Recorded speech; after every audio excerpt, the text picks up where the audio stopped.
નમસ્કાર, જય માતાજી મિત્રો. નર્મદા ટીવી પર આપનું હાર્દિક સ્વાગત છે.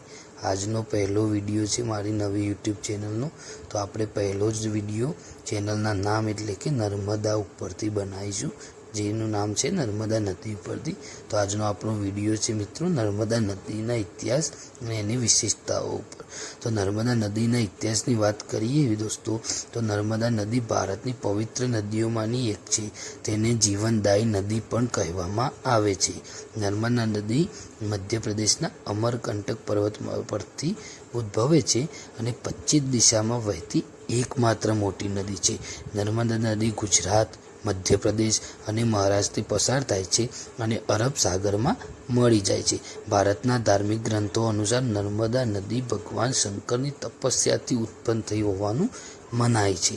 તેને શંકરના શ્વેત બિંદુથી જન્મેલી નદી પણ કહેવામાં આવે છે. નર્મદા નદીનું મહત્વ એટલું છે કે તેના દર્શન માત્રથી પાપની મુક્તિ મળે છે એવો વિશ્વાસ છે.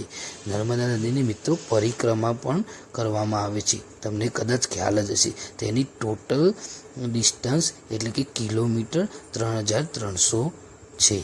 તેને ધાર્મિક યાત્રા કરવાથી બહુ બધા લાભ પણ મળે છે. સ્નાનનો મહિમા, જેમ કે મિત્રો ગંગા નદીમાં સ્નાન કરવાથી પાપ ધોવાય છે, એ જ રીતે નર્મદા નદીના માત્ર દર્શનથી પાપનું નાશ થાય છે એવું માનવામાં આવે છે.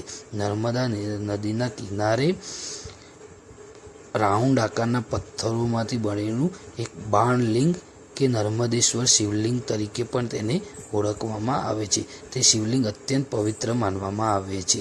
પછી મિત્રો તમને ખ્યાલ જ હશે કે નર્મદા નદી ઉપર વિશ્વનો પ્રસિદ્ધ સરદાર સરોવર ડેમ પણ છે, જે ભારતના સૌથી મોટા ડેમોમાંથી એક છે. પછી મિત્રો નર્મદા નદી ઉપર જાત જાતના ઘાટ પણ આવેલા છે, જેમાં અમુક પવિત્ર ઘાટો જેમ કે ચાંદોદ, કરજવા અને ગરુડેશ્વર, જ્યાં લાખો યાત્રાળુઓ દર વર્ષે દર્શન અને પૂજા કરવા આવે છે. મિત્રો નર્મદા નદીનું વૈજ્ઞાનિક મહત્વ પણ છે. નર્મદાની ખીણ અને મધ્યપ્રદેશના પાતાળ જમીનના અભ્યાસ માટે ખૂબ મહત્વપૂર્ણ માનવામાં આવે છે. અહીં ભારતના સૌથી જૂના માનવ અવશેષો પણ મળ્યા છે. પછી મિત્રો નર્મદા નદીના વિશેષ પવિત્ર સ્થળો પણ ત્યાં આવેલા છે, જેમાં કે અમરકંટક. તો અમરકંટક મધ્યપ્રદેશમાં આવેલું છે મિત્રો, જે નર્મદા નદીનું જન્મસ્થળ છે. અહીંયાથી નર્મદા નદી ઉદ્ભવે છે. તે પર્વતો અને જંગલો વચ્ચે વસેલું પવિત્ર સ્થાન છે. બીજા નંબરે મિત્રો ઓમકારેશ્વર, તે પણ મધ્યપ્રદેશમાં જ આવેલું છે.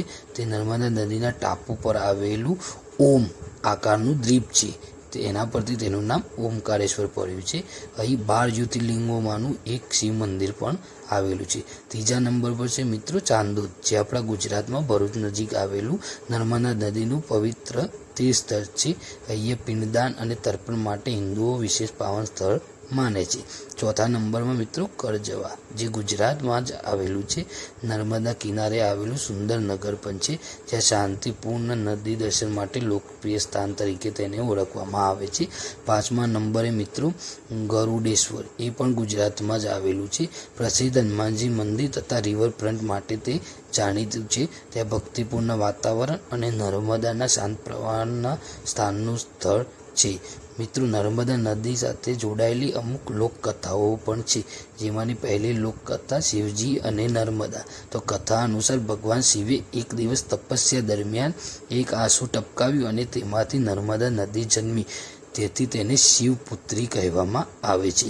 બીજી લોકકથા પ્રમાણે ગંગા અને નર્મદાની સ્પર્ધા. તો એક લોકકથા અનુસાર ગંગા નદીએ નર્મદાને કહ્યું, મારા તીર સ્નાન કરવાથી પાપ ધોઈ જાય છે.